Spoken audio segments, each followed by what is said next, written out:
Welcome to Coast Creatives, a podcast for and about working professional artists within the entertainment industry. I'm Torn Cavens Flores, and along with my co-host Joe Funk, we interview actors, directors, photographers, writers, and many, many more. Today, Joe and I talk to the talented Gary Tiedemann. In this episode, we talk about his heartfelt inspiration for voice acting, his time at Second City, Chicago, and some incredible tips for anyone looking to pursue this career. Let's get into it.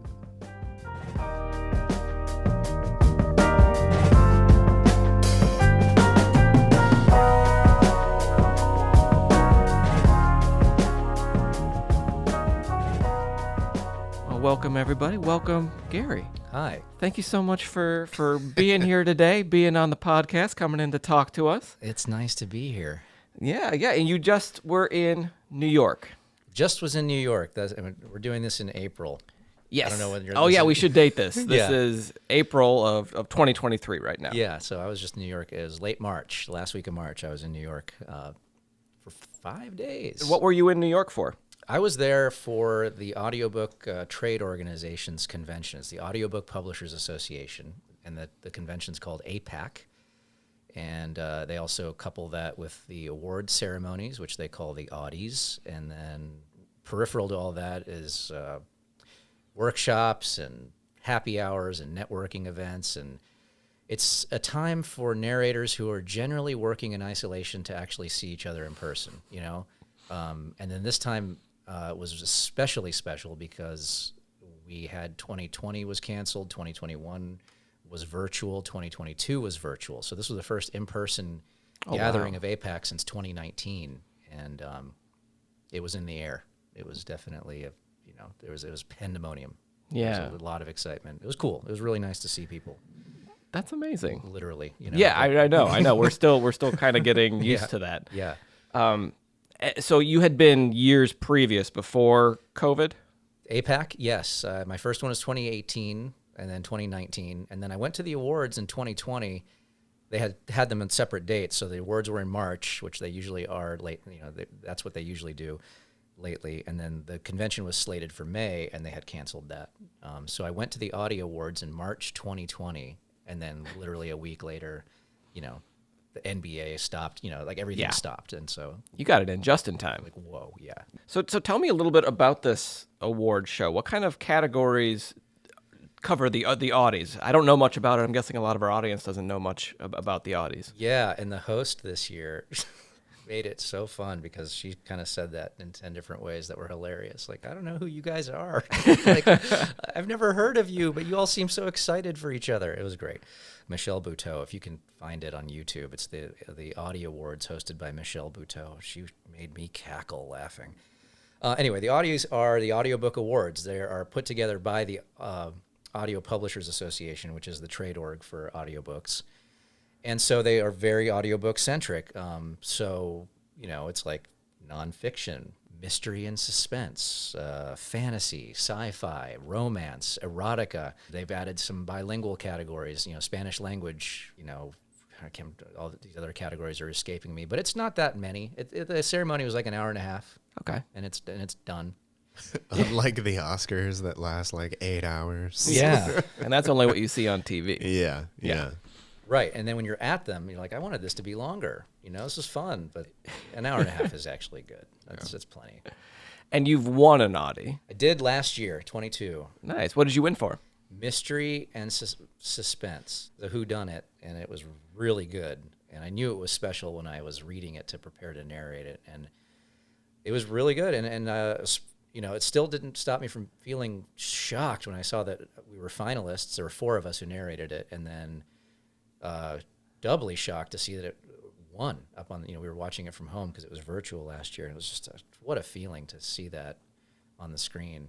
Yeah, that's amazing. And then is it still, February and March, it came back on the New York Times bestseller list for audio fiction just this year after being out for almost 2 years. It's back on the New York Times list. I don't know if it is for April. I haven't seen that list yet, but that's again, I was like, wow, like this thing has just got, legs. It's just, people are still downloading it. It's crazy. That's amazing. It's called Local Woman Missing.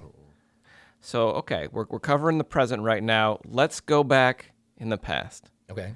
I want to talk a little bit about your inspiration for getting into voice work, voiceover, narration, and on your bio on your website, it talks about Vin Scully, listening to Vin on the radio when you were a child. Yeah. Take us back in time. Paint a word picture for us. Okay. Well, and for the listeners who don't know who Vin Scully is, like myself, you explained who he was before we started. Yes. All right. Yeah. Los Angeles, 1977. I love this. I'm going to close my eyes. No. Picture. I was a kid in LA, and my mom's side of the family are all Cuban. My mom's from Cuba, and my dad's a pretty basic Huntington Beach mutt. And so, I spent my grandparents, my mom's parents, always lived next door to us in LA, and the Cubans just immediately were into baseball, right? So the Dodgers were the local team. So my great-grandfather always had the Dodgers game on from the time, for as long as I can remember, the Dodgers games were on TV. And it was just kind of a bonding opportunity for the two of us. And so just always, I'm in this household where Spanish is being spoken exclusively. And in fact, in my grandparents' house, it was a stated rule that I was not allowed to speak English there. So when I would want to speak English, because everything around us in LA was in English, they would ignore me. Like if I said I wanted something, like if I was thirsty or hungry or whatever, they would just not answer me until I switched to Spanish, and then they would answer me. So it taught me, that's how I ended up bilingual. It was like a strategic choice they made, which I loved. Yeah. I love now. Yeah. And it wasn't hard. I mean, I grew up, it was there. I knew it. It wasn't like I had to reach for the language. It's just I just it didn't seem as cool to me, Spanish. So anyway, we're in the Spanish speaking household, and the Dodgers games are in English on KTTV or whatever. And, I don't know, something about Vin Scully's voice. I mean, I guess that's why he's like this legendary broadcaster and stuck with, called Dodgers games for whatever it was, 60 years, because he just has a voice that just cuts through. And so just something about it, I always took note of it. And I think it's what taught me diction, I don't know. I don't know how to explain it, but it's I think it's how I learned how to speak in really proper English, or proper standard American English, was just hearing Vin Scully from a very, very young age. And all my life, whenever I'd catch a Dodgers game, it just gives me this warm, fuzzy feeling to hear him. Yeah. Hear him calling a game. Yeah, he has an amazing, iconic voice. Yeah, and so it was just a big influence for me, and I don't know if that's what planted a seed to want to do voiceover work or broadcasting. I mean, I always and again, as long as I can remember, I always knew I wanted to be on the radio. Yeah. And I don't know why, but maybe that had something to do with it. Yeah, you also on your bio talked about having a tape recorder and coming up with radio shows and things like that. Yeah. And I remember doing the same thing when I was a kid too. We would have one of us would have headphones on that was listening to the radio, and the other one would be the DJ. Yeah. And then the person would know okay, this is the song that's coming on. This is the Backstreet Boys song that's coming up next, and then we would turn up the radio and then put the microphone to the radio and have our own little radio show. Your situation sounds kind of similar to that. Yeah, I did all kinds of stuff like that. Recorded things just, on their own. I did a different take on that. I would record the radio just raw, on tape, 30 minutes or an hour. And then I took the time to remove the commercial breaks from the tape and leave those 30-second, 60-second gaps, and then fill them with my own crap, and then dub it back together, and then have this radio show with my commercials in it, and then back to the radio show, like a football game or something. That's cool. That's so cool. That's advanced. I guess. Thank you. Take the compliment. Yeah. So it seems like even at this age, you knew that this was an actual job. We've talked to other voiceover people before, and they would watch cartoons when they were a kid, and they would love to emulate the voices and learn what they could do with their own voice. But they never had this concept of like, oh, this is somebody's job. Did you know, like, okay, yes, I want to be on the radio. I want my voice to be out there. I think maybe not immediately, but yeah, I mean, I had the same experience with cartoons. Warner Brothers, the Mel Blanc, showcase that was Looney Tunes was always on too. If it wasn't a baseball game, that was my choice when it was my turn to control the TV. And so I understood that it was mostly one person who was doing all those voices. I don't know when that occurred to me, but I think just watching the credits, like you just saw Mel Blanc's name and that was it. Yeah. So I started like deciphering. I started like noting, like, oh, I can tell that's the same guy. Like I can just kind of hear that it's the same guy's voice doing different things.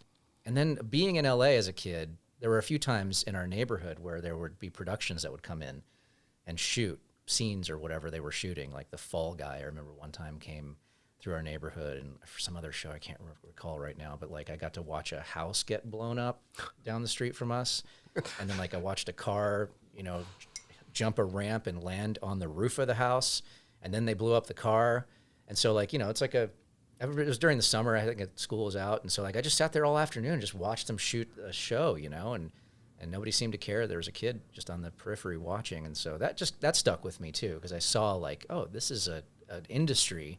Yes. That you can be in. And I think just being in LA made me lucky in that way, because I saw that. But, nobody in my family was in the business. So that was my only, like, that was it. Like, there was nothing at home that kind of like pushed me in that direction, Yeah. And then you went to college was it Louisiana you went to college? I went to Tulane. Yeah. And what did you studied history? Yes. How'd you come to that decision? I don't know. I was pretty lost, honestly. I don't know.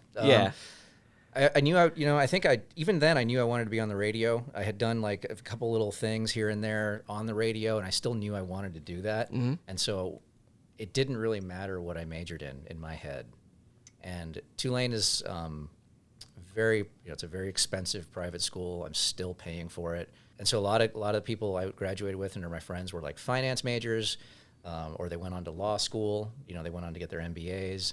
And I knew 100% that I was not doing that. I had no interest in that. And I started with political science because I was always inclined, I was always like a political animal too. Like I interned for a state rep of mine from Florida. I worked on a presidential campaign when I was in college too. So I started with political science at Tulane. And it's a good program, but like as soon as he started doing math equations on the chalkboard about like approval ratings and how many seats that'll flip, and I thought this was ridiculous, so abstract, and I had no interest in any of that. So I thought, I was like, I just want to learn about what happened, and talk about people and what they did, And so I thought history, and then what I was going to do with that.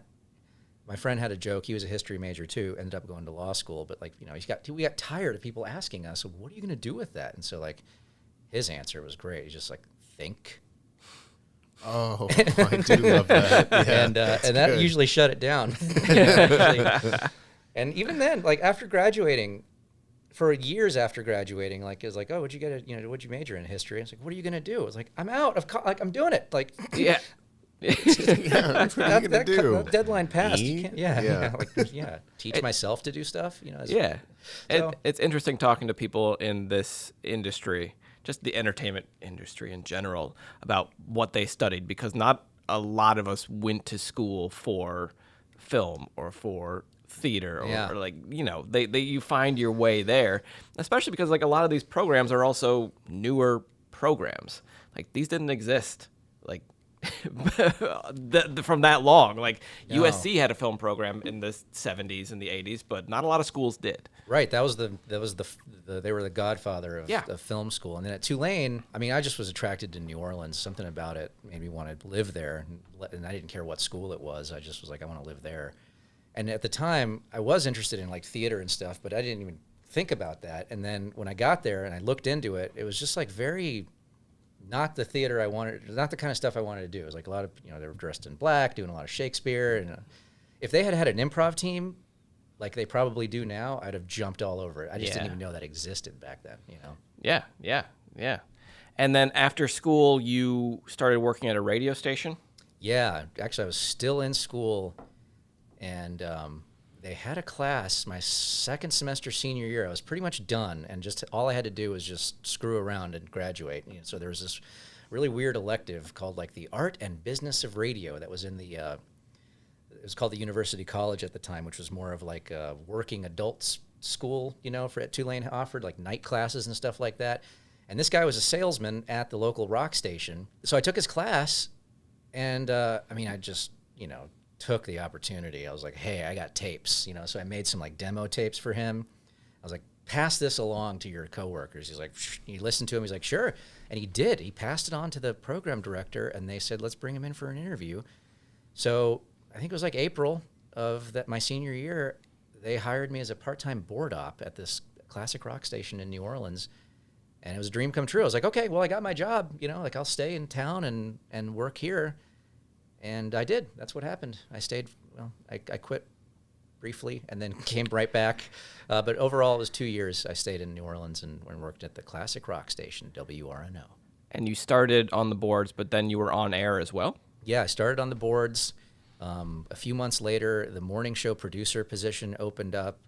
I got that job, and they were syndicated in a few cities in Louisiana, I think in Texas, Mississippi. They were always trying to like expand. I did overnights. I was doing overnights on air because they didn't have anybody doing that. So I did that, and those were pre-recorded, so I didn't have to stay up all night. I did the board for Houston Astros games because we had an AM station in there that carried the Astros games, and then at some point in that time, the night shift opened up, and this was when radio was consolidating and looking for every way to save, I mean, they still are, to save money. And so they're like, well, just put this kid on at night, you know, don't have to pay him extra. Like, I did it for no extra money, and so they saved a huge salary, you know, by just having me do nights. So I was the morning show producer, and I did nights at the classic rock station. And then commercials, you know, whenever they'd have like local spots to do, or like donuts, they call them, like the little inserts in national commercials, like stop by this Toyota dealership for your Toyota. I did those. And that, you know, helped. Trained. It was good training. Yeah. That's like your entire education right there, condensed probably within 2 years. Yeah.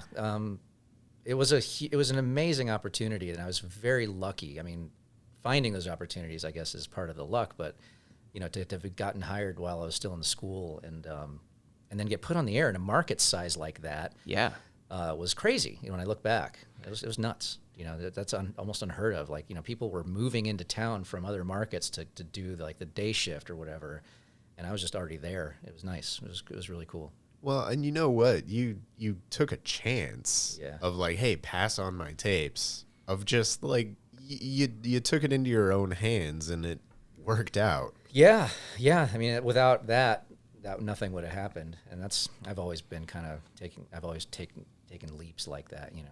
Like Yeah, and for our listeners, do that. Yeah. You should. Yeah. Yeah, you should.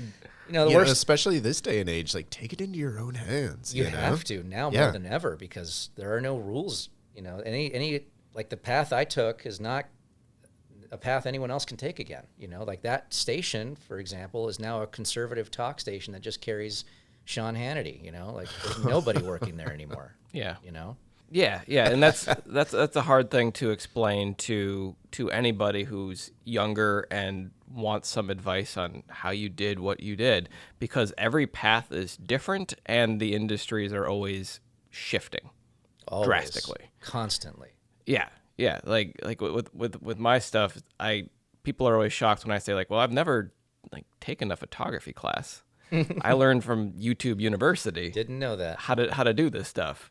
Brilliant work. Oh, thank you. Do brilliant work. But you can, like, you know, that's a very different path than if it was even 10 years before that and I was trying to get into the industry. So yeah, make your own way. I support that. You have to. So what took you away from New Orleans? It seems like you had a really great position there. Yeah, it was a good position. Like the station manager, when I gave notice, he was confused. He's like, do you know what you're walking away from? I was like, I think I do, yeah. Like, I caught the tail end of an era in radio. Part of why they hired me is because they were just starting to lay off all of their part-time talent. There used to be part-time on-air people that were constantly running the station, putting CDs into the player, playing the CDs out, back selling them, whatever you want to call them. And I had gotten there, and then like 2 weeks later, they fired all of them, had put in a computer into the control room and started automating that programming. And so it was voice tracking is all you were doing. So like my part-time board op position was me babysitting this computer and making sure the voice tracks of the talent would play after the songs. It was all automated, and they just wanted a human there just in case. And sometimes it crashed, and I had to throw a CD on, but that was it. So I was watching like this decline of radio because there's a law that passed in 96, which began the decline, and this was 99, 2000, 2001. So like it was kind of just, definitely transitioning into like this, focus group driven programming. Like DJs couldn't pick music anymore. Everything was like top down, dictated to you. You had to stay on script even if you were on the air. And so like I just felt frustrated, and I was like, this is not. And then to do what? To like end up having to move next to, I forget what market number it was at the time, but like I looked at the other markets, like what would be like a move up for me. I was like, I don't want to live in Philadelphia. I don't want to live in Detroit. I don't want to live like that. Like watching all these other guys like just living like nomads, jumping from market to market for a radio career that didn't feel like it was very healthy, And so I just gave notice. I had an opportunity to be a TA at a summer school program that Tulane offered in the Caribbean, and that was my third time doing that. So I was like, I'm going to do this and then figure it out when that's over. So I went from New Orleans to Barbados, and then came back to Naples, Florida, where I grew up after LA, where my parents are, and started a landscaping business. I just had like this different mindset. I was like, I don't need the ego trips. I don't need that kind of uncertainty. I just need to do something for a business and just live my life. And that lasted 2 years. That was and this is your mid-20s, I'm guessing? Early 20s? This was like, I was like 24 till 25, 23 to 25. I had a landscaping business in Naples, Florida. Okay. Yeah. That's crazy. Yeah. And then is that when you moved to Chicago? Then I moved to Chicago. I sold that business and moved to Chicago. I just mowing lawns, having a lot of time mowing lawns. I had a lot of time to think and really, really come to terms like, who am I? What do I really want? Yeah. And I just sold the business and started figuring it out after that. And then 2 months later, I was in Chicago. I got an apartment and just moved. So you didn't have a job lined up in Chicago? No. So why did you pick Chicago? Another leap. I started when I was doing homework. I was like, I want to do something better. Like, I know I can do radio stuff. I didn't quite know what I was talking about yet, but I was like, I knew there's something better than just like commercial radio. And I learned that in doing some research that Chicago is where a lot of commercials get made. Mm-hmm. It's where a lot of the ad agencies are. And it's where like really top-notch voiceover people come from. And I figured that out. And then on top of that, I learned about the improv history in Chicago. And I was so ignorant that's when I learned like Second City existed, and like so many people who moved on to do like amazing things in comedy and acting all came from this theater in Chicago called Second City. And so I was like, I'm going to go take classes there and then learn how to do voiceover on a higher level. And I just did it. I just moved. Like I didn't have and I found a job at Second City as a host, a night staff guy. Yeah. And that's where I made some of my best friends. And it sounds cool now, but it was scary. It was pretty scary to just move up there. It's also, I know it can be intimidating, even just walking into Second City, and they like the photos that they have on the wall there of some of the alumni that have been on that main stage. I found it was I mean, I have constant imposter syndrome, and I had that too at the time, but right when I moved there, I don't know, I was so like cocky or something. that just excited me, Yeah. And then like one of the first or second nights I went to see an improv set there, because I would just go there by myself and watch the improv sets after the show because those were free. And you just watch this cast do improv. And then if they were workshopping a show, they would actually work on scenes at that point and just gauge the audience reaction. And then one night, like one of the first nights I was doing that, there was Dan Aykroyd sitting there on the bench, on the side bench. I was like, this is amazing. Oh, my God. I was like, it just felt so right. I just felt so right to be there. I felt so at home in that theater. Something about the vibe or something in there just felt so right. And I think like 6 months later, by then I'd met a couple people who helped me get a job in the night staff, and that's when I really settled into Chicago and just felt like I belong here now. So, and this was your first experience with improv? Yeah, and I was taking classes. I took their beginning improv classes at Second City. They have like very beginning level, level A, a lot of games, a lot of goofy physical stuff. Yeah. When I explain that first level to people, I'd say, like, you have to understand that some of these people are actors, but there's a whole mix of backgrounds in this. Yeah. There's people that want to use it to better communicate. They're businessmen, attorneys, they're salesmen, they're lawyers. Yes, yeah, exactly. So like, it's interesting who you get in that first level. Yeah. I teach acting, and I've gotten some like business people in there too. They just want to be better at public speaking. God bless them. I really appreciate that. Connecting with people. Yeah. That's the stuff. Seeing them make strides. Yeah. And also talking about like the voice work that you would do when you were younger, just when you were a kid, were you able to kind of pull from some of that experience of like, okay, now I'm actually like using this as an adult. I'm going out on a stage, and then every 5 minutes I have to come back with something different, put on a different character, a different face. Yeah, you do. I just had a memory just now of a sketch show I did in like 2008 or something, where we're calling a baseball game. It's just like, here comes Vin, high and outside, just a little bit, and there's like the voice stuff. I definitely used a lot, I knew I could do different impressions and voices and stuff, so I definitely brought that to the table in improv and sketch and theater and stuff. It sounds like your time in Chicago overall was like, that's when you kind of came into your element as a performer, correct? Yeah, I mean, it's where I learned everything I know, basically. I was there for 10 years and ran the gamut. I trained at every improv theater there was there. I did a lot of like on-camera training. Like, I took so many classes. I mean, I literally went bankrupt taking classes in Chicago and temping, barely paying the bills forever. So yeah, we did Comedy Sports, Improv Olympic, The Annoyance, Second City, the Acting Studio, Chicago. I did Act One. I had a private coach for voiceover. I did sketch comedy. I started a theater company with a bunch of friends at some point there in the middle of it all. Ran that for a few years. Wow, did our own original work. Still going. I'm proud to say that the company still exists. Oh, really? Still going. That's awesome. Yeah, it's called the New Coordinates in Chicago. Oh my God. That's awesome, man. Yeah. So everything I know about this work, I learned in Chicago, basically, the foundation of it. And then I moved to LA for a year and a half, and that's where I found audiobooks, actually.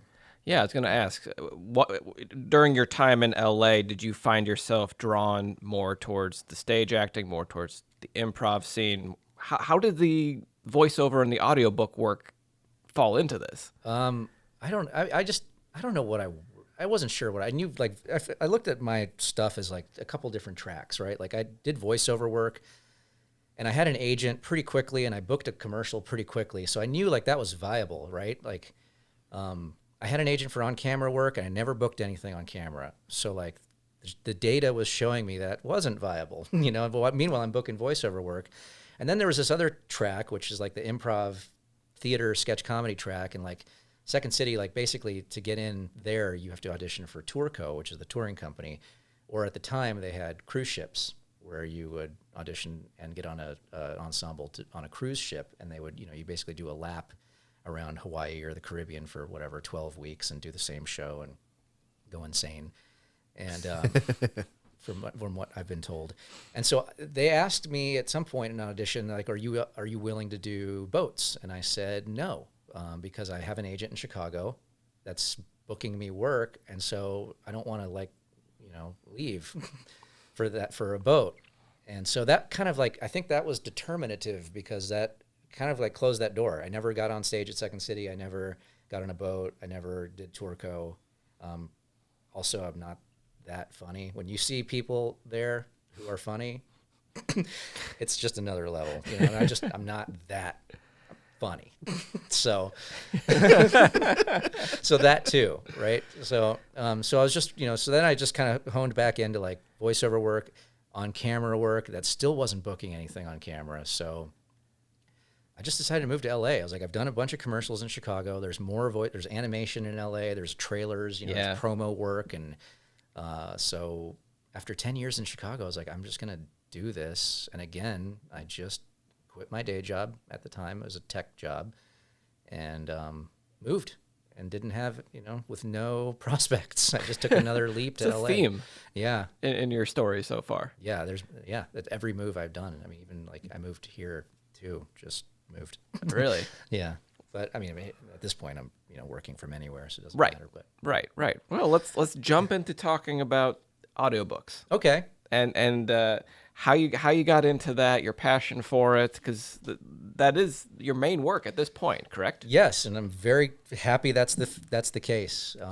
So I moved to LA. I got a referral from my agent in Chicago to an agent in LA. It was wonderful. It's DPN. So I go to this agency in Beverly Hills, and it just has this really old school feel to it. Like everyone's in suits. There's like Maseratis in the parking lot that are getting detailed every day. I was like, wow, this is different, you know? So I go to meet with this guy who owns the place, Jeff Danis of Danis, Panero, and Nist. And he's like, so I hear you're creatively tired of doing commercials. And I was like, yeah, I am. He's like, great. We would like to represent you for commercials. And I was like, okay. You know, so I did that. I signed with them for commercials. And they were so old school that you had to go in person. You know, there was no sending in auditions. You had to go in. I drove over the hill from the valley almost every day to do like one-liner auditions for Taco Bell, Dunkin' Donuts, whatever. But it was just like, you know, like this is, but that's the nature of the beast here. So I just went with it. But I was still had my eye out for other work. You know, like if they're not going to help me do, you know, they would have eventually had me do more theatrical stuff, but you have to put in your time, you know. But so in the meantime, I was just looking around for what else I could do. And I went to a SAG Foundation event at the SAG-AFTRA headquarters in Hollywood that was about audiobooks, because I didn't know a thing about it. And it was presented by a couple of narrators, a producer out there named Deb Dion. And she said something that's just stuck with me. She's like, we're in the age of audiobooks right now, where the age of Hollywood was 100 years ago, where they were literally pulling people off the street and saying, hey, you want to be in pictures?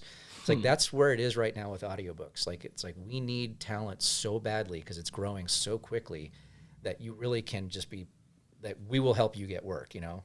I was like, that's like, I've been waiting for this, you know, like everything else just feels so saturated, you know, and so competitive. And I was like, I just want to work. Like my thing has always been like, I just want to make a living. I don't care, you know, like I want to do this, something in this realm, but make a living. And so as soon as I heard that, I was like, okay. So I reached out to her, and they hired me not too long after that for an audiobook. And in the meantime, I jumped on ACX, which is the Audiobook Creation Exchange that's run by Audible, which has a lot of indie work, you know, like stuff that otherwise wouldn't have gotten published as audiobooks. And so like I kind of, you know, learned how to do it by just auditioning and getting this indie book that on pure royalty share, which, you know, there's no money up front, and the book sold 3 copies. So like I was doing this basically for free just to learn how to do it. And then I learned how to do it, got a little more selective with the books I was doing, and, you know, started making a little bit of money on royalties. And then that was also, you know, audiobook career. I mean, that was 4 years before I actually considered myself a full-time narrator. So it took 4 years of hustling, still having a day job, you know, working in retail, temping. Like I was a barista in LA at the time, you know, during all this. So nothing too glamorous, you know. I'm curious, what year was this? This was the workshop that SAG-AFTRA thing was, I think it had to have been very late to 2013. Okay. Like December 2013 or something like that. So this was almost exactly 10 years ago then. Yeah. It was almost 10 years ago. And I'm guessing the industry has changed a lot even within those 10 years? In certain ways, yeah. I mean, the art is evolving, to be sure. You know, you got to stay on your toes with that and keep getting better. You know, there are trends in audiobooks, like people are really into like multicast books and bringing a little more production value to audiobooks, and it's gotten more diverse.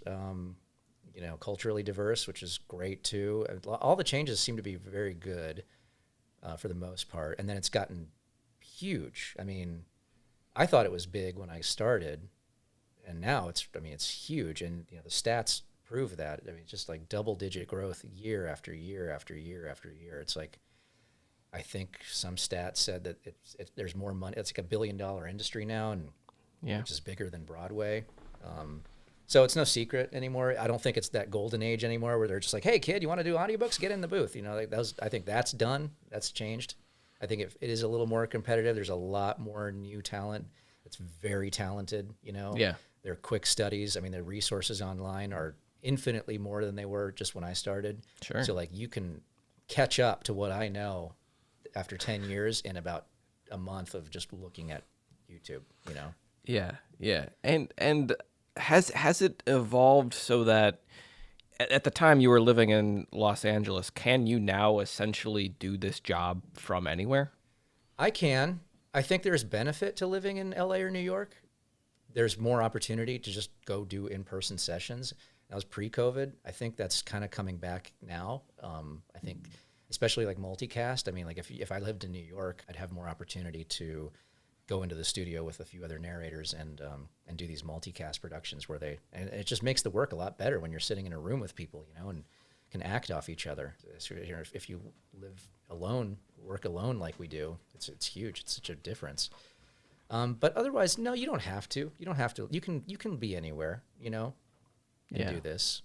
You don't have to be in those markets. Yeah, it helps. Yeah, I'm not going to say it doesn't make a difference.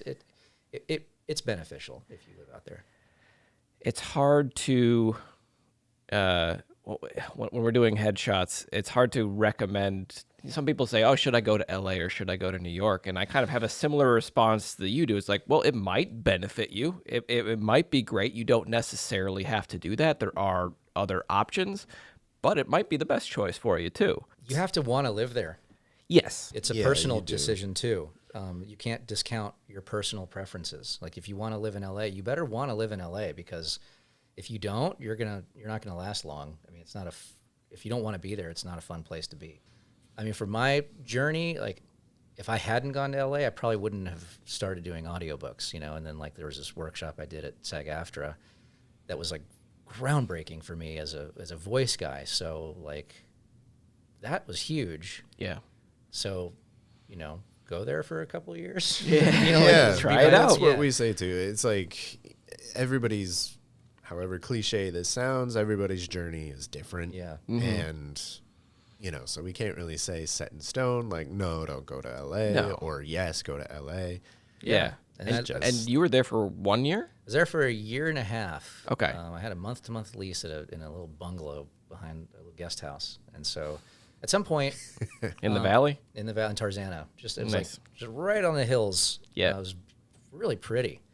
It's like I think one of the Wayans lived on my street. It was like that caliber. So I was just living in this little tiny house behind a bigger house, and Yeah. super nice. What a beautiful change of scenery. You know, Topanga Canyon was right there. Yeah. So I, just shoot over that to go to Malibu, and I had a day off or whatever, and I loved it. But I was also ready to go. Like it was like I was running out of money. Like my savings was going away, and I just was like, I asked myself, I was like, okay, did you get out of this what you needed, and do you need to be here any longer? Because if you do want to stay, you need a real job. Like you can't just be a part-time barista.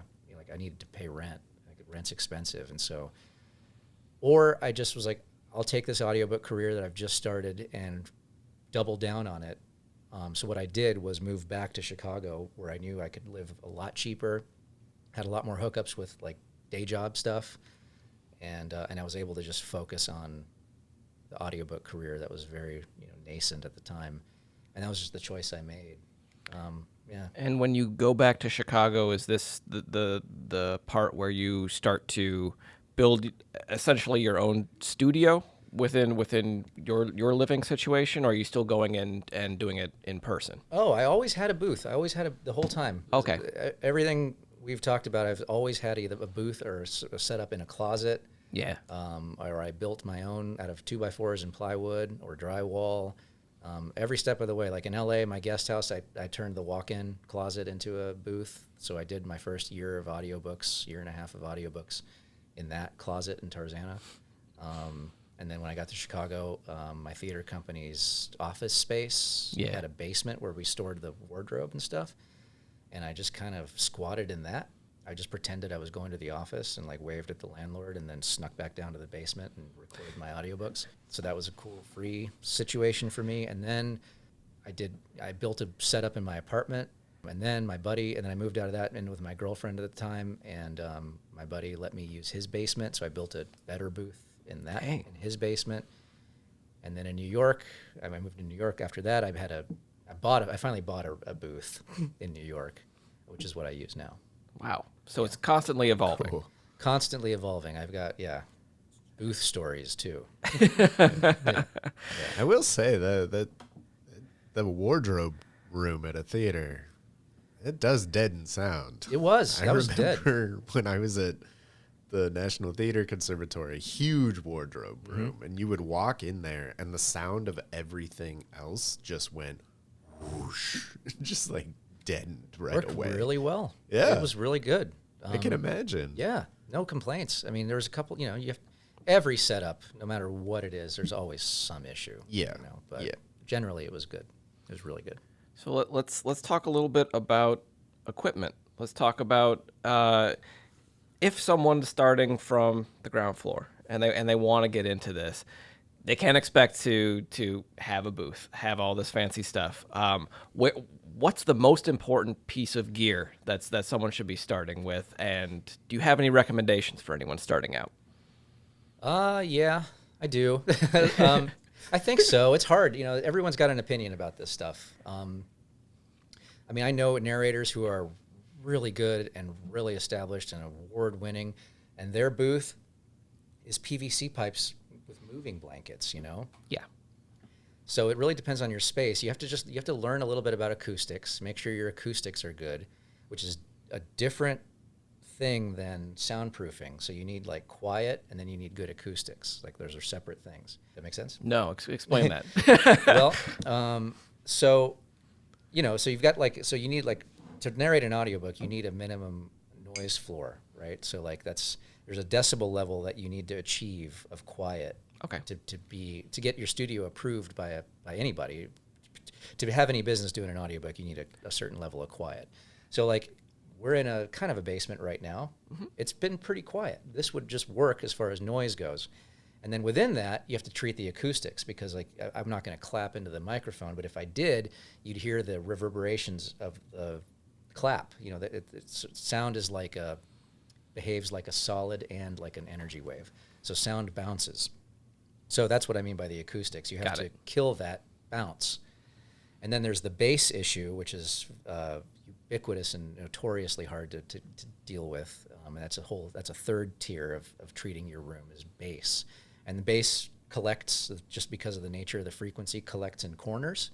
And so ideally you don't have a square booth, or if you do, you have to what they call bass traps in the corners to kill that bass. Otherwise things sound really boomy, just that lower frequency sound comes in, and it sounds very boxy, if that makes any sense, that boxy sound.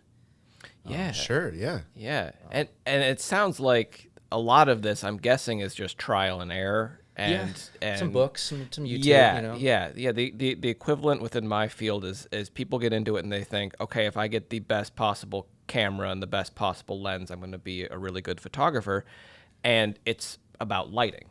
It's about learning how light works and operates, and figuring that out on a crummy camera is more important than spending $5,000 on the top of the line. Right. So I'm guessing your recommendation would be similar. You would say, learn the basics first. Learn how this works. Don't go out and buy the most expensive gear. Like you said, some of these award-winning narrators have places built with PVC pipe. Yeah, they live in New York. for example. I mean, you have these old apartments, they're tiny, and all you get is like the closet, you couldn't even fit a booth in there if you wanted to, and that's what they do, and they do well, and nobody knows the difference, So I agree. I think so. Like getting those acoustics right. I mean, first and foremost, I mean, it's acting. So like get that down, like learn how to do that. And then to do, and then to set up your home studio, which is essential these days. Make sure the acoustics are good. And then once the acoustics are good, then you can think about a mic, And then again, mics, everyone's got an opinion on mics. Your voice will determine what mic is best for you. Like you can try different ones out and just decide what you like best. But you can have the best mic in the world. If your acoustics suck, then it sounds like crap. Right. So it doesn't matter what mic you have if your acoustics aren't good.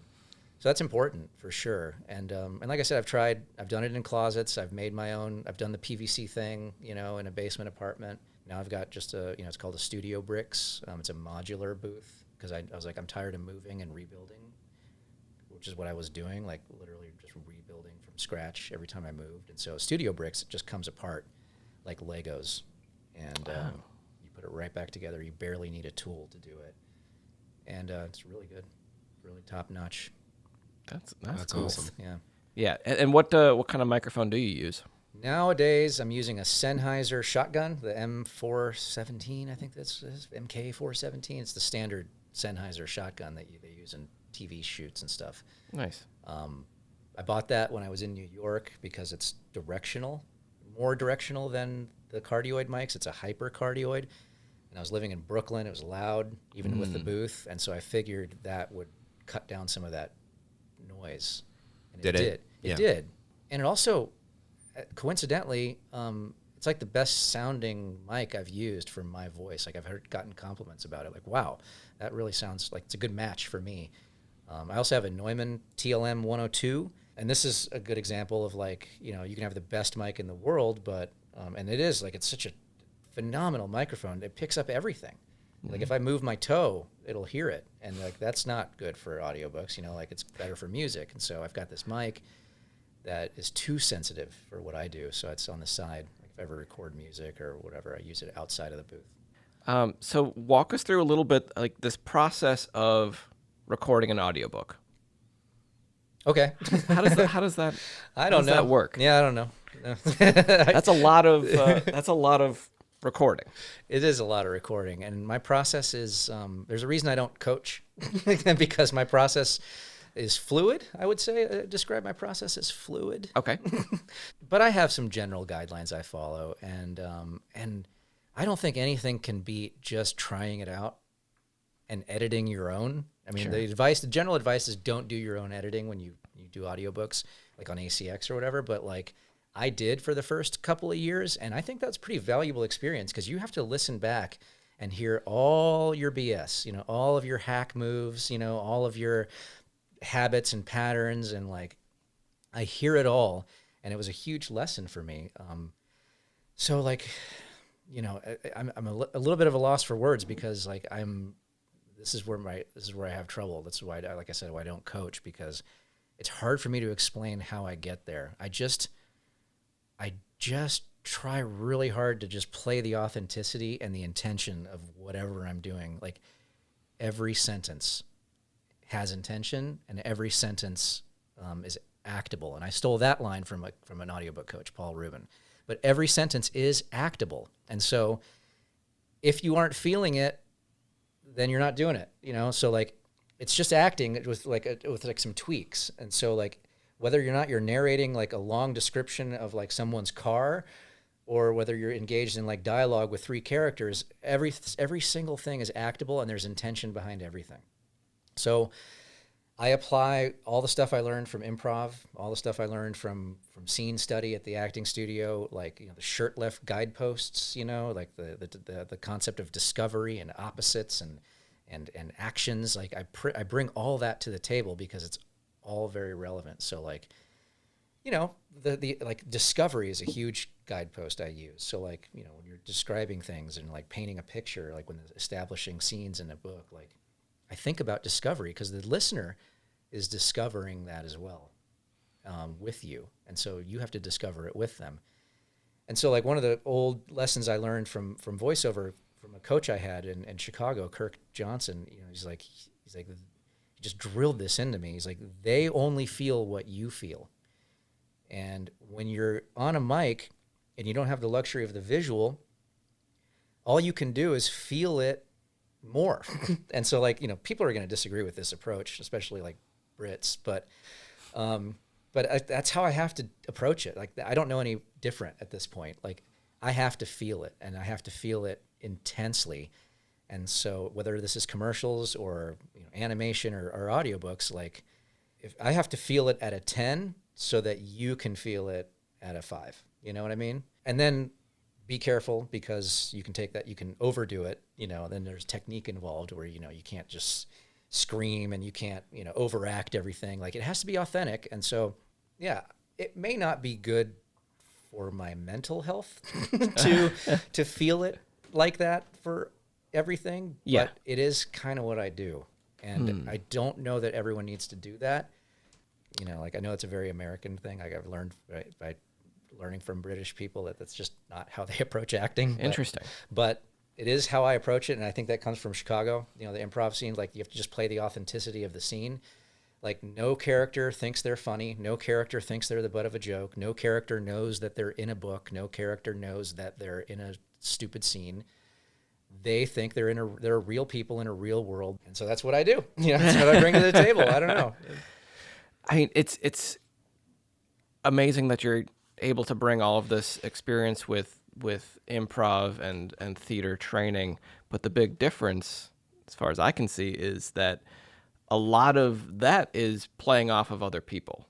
That's having scene partners and feeling their energy and using that to propel you forward. This is very different. Most of the time, it sounds like you're alone while you're recording this. I'm sure sometimes you're getting directions, but how do you bring that energy and you bring that motivation when it's just you and you don't have a partner to play off of? Good question. Yeah, it's true. Sometimes you do, like with publisher work, sometimes they do have a director for you. You get in, you do Zoom, or if you're in New York or LA, you do it in person. And that's nice. Or you have an engineer even, like that's great too. That's just another human to look at when you're doing this. But 95% of the time you are alone. So I fell back on that commercial voiceover training because you put pictures in your head. I put visuals in my head. I can see things. And so sometimes I'll close my eyes, but I will picture who I'm talking to. I picture who I am. I picture specifically who I'm talking to. And then when I do the narration parts, especially at the beginning, admittedly a little less these days, but at the beginning when I was really learning these habits, I pictured somebody that I know specifically and care about right across from me that I was telling the story to, like narrating for. Like sometimes it was my dad, sometimes it was like a friend of mine, sometimes, it was like my sister. And I'd put them right in front of me and I would be telling them this story like we're sitting around a campfire.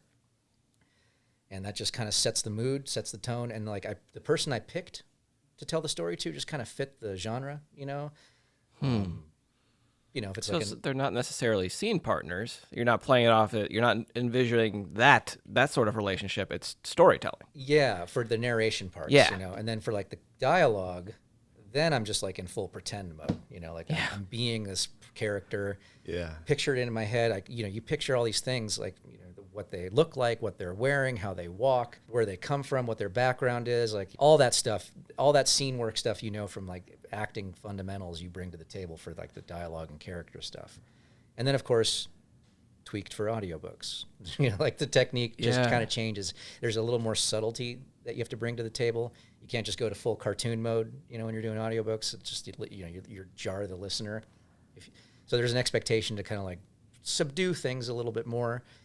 But then also, make sure you're distinguishing between characters. Listeners want to hear the differences between the two people talking without getting distracted by your voice acting, so there's just like this balance you have to find. Yeah, I was listening to some of your work on your website, and the narration between characters that you do, it's different, but it is subtle, and it's not jarring to the listener, like you were saying. Yeah. So, kudos on that, I guess. But yeah, I definitely noticed that. It's something you can learn. It's just, if you have the act, like anyone who hits me up for some, like, how do I get started advice? I'm like, what's your acting training? First and foremost, like, do you have acting training? Because that's the foundation, and then all that other stuff is technique that you layer on top of it once you've got the fundamentals of acting down, because it is ultimately just pretending acting. Yeah. I love doing voices and stuff like that, and I did a class in college that was just like a public speaking class, but I am an actor, and so I thought, I'll take this class and see what I can, take away from it. And at the end, we had to do a piece, right? And so I ended up doing the children's book, The Steadfast Tin Soldier by Hans Christian Andersen, because there was a lot of opportunity for different voices. I remember that story. Yeah. And I still love to do it. Like, sometimes I'll just take it out and do it to myself because it's just fun. Well, then you should do this work. It's so, I love doing voices and characters and stuff like that. But yeah, I don't know. I just wanted to talk to you a little bit about like character voices, because I love that stuff so much. I do too. And I just wanted to, I don't know, hear your thoughts on it. Yeah, okay. I love it too. It's definitely my favorite, and it's something I had to actually like pull back on a little bit, because I think in my earlier audiobooks I took it a little too far, maybe, but maybe not. I don't know. And even still, I might take it too far. But I do. I don't know. So I do what I do. But like, I think about the whole person. I don't know how to go around. Like, I think you can tell if you just are throwing on a voice. Like people can pick up that lack of depth if you just throw on a voice. Like, anybody can do this, but like, what is that? Who is that? It doesn't matter. So like the fully realized person behind the voice is a big deal to me. Where they came from, like what's their deal, like what's their background, why are they here? Like villains, for example, like none of them think they're villains, so don't just throw on a villain voice, don't just be mean, because that's not how they see themselves. So like I think about the whole person, and then I start, then it's like, okay, well, are they, that glottal sound or whatever, like, why do they have that? I don't just throw that on. Is it because they like are inflamed, or like, or something like that, or like, like, and then like people with accents, like where they came from, like what gives an accent an act, like what makes that accent an accent. And, sometimes it's like, there's like mouth placement, tongue placement, teeth placement, that stuff you just kind of learn. I mean, I've always been kind of a good mimic, so I don't have too much training in that stuff. I just kind of have an ear for it. But first and foremost, I do just think about the entire person, and then feeling is such if you do all this cool technique stuff, but you don't have like a real feeling behind it, or like there's a real person behind it, it just won't read anyway to somebody listening to you. Yeah. So like my animation demo, for example, like, I remember making that because I was just I haven't done any animation except for like some indie work, but like my animation demo on my website is just all stuff I wrote and put together myself. And I just remember like being surprised at how far I had to push things, like not the voice stuff, but like the feeling and the intention and like the intensity of it. I just had to keep pushing it further and further and further just to like, when I listened back, like, oh, there it is. Like, that's actually, there's a real character. It just took, like, so much more than I expected to get there. It's, I have a animation reel as well, and when I was putting it together, I'm in the booth, and, you always, you see those famous clips of, like, Robin Williams in the booth for Aladdin, and he's big and moving and everything like that. But, that's not like an exaggeration. Like, you really have to like for me at least, the physicality does help like bring that out. Yeah, I mean, I still do that with audiobooks. You know, the physicality, posture, even though you're sitting in a chair, like I think about all that stuff. Like this guy's, you know, he's got a big gut. So like I give the guy a big gut, you know. Yeah. It changes the way you sit, and then it changes the way you talk. Absolutely. And then it changes how you feel, you know. Absolutely. You know, like I do like these horror books, a series, you know, these are serial killers. They're just psychopaths. And I really just kind of try to get into their head a little bit and like, why are you doing this, you know? And like, how does that make you walk? You know, stuff like that. It's all important. Yeah. And the more specificity you can bring to it, the richer and better it's going to be. And and then you get quicker about all that stuff as you do the work more and more. You know, you can find shortcuts for yourself and whatever. But especially if you're starting out, write all that stuff out. You know, I used to journal like a madman for all these characters and you know, auditions and stuff like that, just to like lay out who these people are, how they see themselves, how other people see them, how they feel about the situation they're in. You know, just make all that stuff really clear in your head. Do all that work so that when you get in there, you can play. You know. Yeah. Yeah. Absolutely. Wow. I'm learning a lot. Yeah, it's interesting how much correlation there is between, you know, like audio and stage and screen acting. Like it's very similar. And we haven't talked about it really at all, but how being bilingual, how has that really helped your career? Do you do a lot of work in Spanish as well? I do a lot of work that has Spanish dialogue, Latin American setting, you know, themes, content. I've done like industrial videos fully in Spanish. I mean, I can do it. I'm hesitant to do a full audiobook in Spanish because it's just going to take me a little longer. I mean, I don't speak Spanish, you know, the way somebody would if they lived in Mexico, you know. So like it's just not quite as fluid as English is for me. And so I don't do a whole book in Spanish. But the first 5 years I did audiobooks, I didn't share with anyone that I was bilingual. I just did it as Gary Tiedemann, ethnically devoid white guy, you know, like just thrillers, sci-fi, whatever. And I was at this business workshop in New York with some producers from New York, like, you know, there's like Penguin was there and Macmillan and all that. And I actually it was like a Q&A portion, and I was like, hey, I am Cuban and bilingual. Is that something you guys would be interested to know? And they were like, yes. And honestly, like that turned a corner because like it opened up a whole world of books that nobody ever thought about me for, you know, like stuff that, and so like I just did an audition this morning from again, it's like the main character is a first person horror book that's, you know, a Puerto Rican guy. And, you know, it's made a huge difference. Like I admit that a big part of how I got where I am with this career is because of that. I mean, it made things happen a lot faster once I finally revealed that I'm half Cuban, you know, like probably should have done that sooner. It seems like a great asset for you. Yeah, it is. It is. I mean, now I'd say probably half the work I do is because of that, maybe even more. Wow. Has something to do, something in Spanish, you know, there's something in Spanish in the book that makes them hire me for it. And, that's cool. I mean, I'll take it, you know. Yeah, lean into it. But like, I don't know why I didn't reveal it. You know, that's a complicated issue for me. Like my name is Gary Tiedemann and I sound like this. So nobody would ever guess that's my background, you know? Yeah. And you've described a great career where you're kind of, and this is how it is for all of us, you're kind of bouncing around in concentrations. Mm-hmm. And now you are primarily audiobook narrator. But what are these other plates that you're spinning that you want to put out there, and what are you working on? Which is how we met, because I got new headshots. Exactly. Yeah.